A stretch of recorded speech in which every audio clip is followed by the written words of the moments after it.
o que a ambiência das redes, sendo o lugar em que as pessoas mais conversam hoje sobre política, muda no comportamento político? Então, um tema que a gente tem trabalhado lá.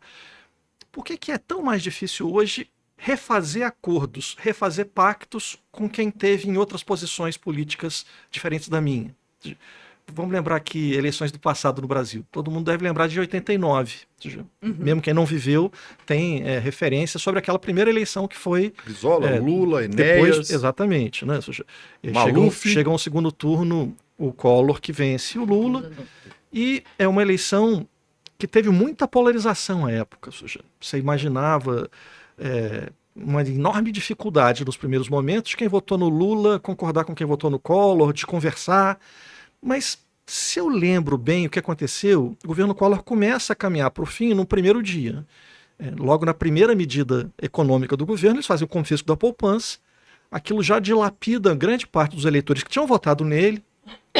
O governo vai caminhando para o fim a partir da descoberta de escândalos de corrupção, ou seja, tem o impeachment. E eu fico tentando lembrar o que aconteceu com os meus amigos que votaram no Collor. Qual que foi o roteiro deles de 89 até 94? Num primeiro momento, eles defendiam o governo. Quando perceberam que começava a ficar insustentável, porque grande parte da promessa de campanha não se entregava no governo, eles foram ficando quietos. Sumiram um pouco do debate político.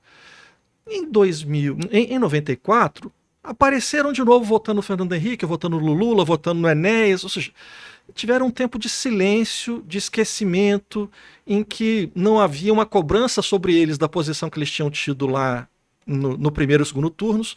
Isso é impossível hoje. Entendi. Isso é impossível hoje, porque à medida que alguém põe suas posições políticas nas redes, aquilo alcança um número infinitamente maior de pessoas, e mais, a própria plataforma vai fazendo uma lembrança de que a pessoa defendeu aquela posição. Ou seja, tem um investimento hoje de palavra que é difícil fazer voltar atrás, porque ninguém quer ser cobrado como incoerente, ninguém quer parecer vira-casaca. Portanto, é muito mais difícil hoje que alguém que teve uma posição, mesmo decepcionada com essa posição, volte atrás e repactue com outras pessoas. Portanto, tem uma conversação nas redes que é uma variável chave para entender a polarização, a dificuldade de novos acordos. Ou seja, as pessoas empenham de tal modo a palavra numa força política em que apoiaram, que fica difícil voltar atrás, porque a própria lembrança o tempo inteiro não permite o silêncio que os meus amigos que votaram no Collor tiveram. Ou seja, não tem silêncio. A brincadeira que a gente faz lá é de uma política tagarela. As redes implicam uma política tagarela em que não tem silêncio, não tem invisibilidade, não tem esquecimento,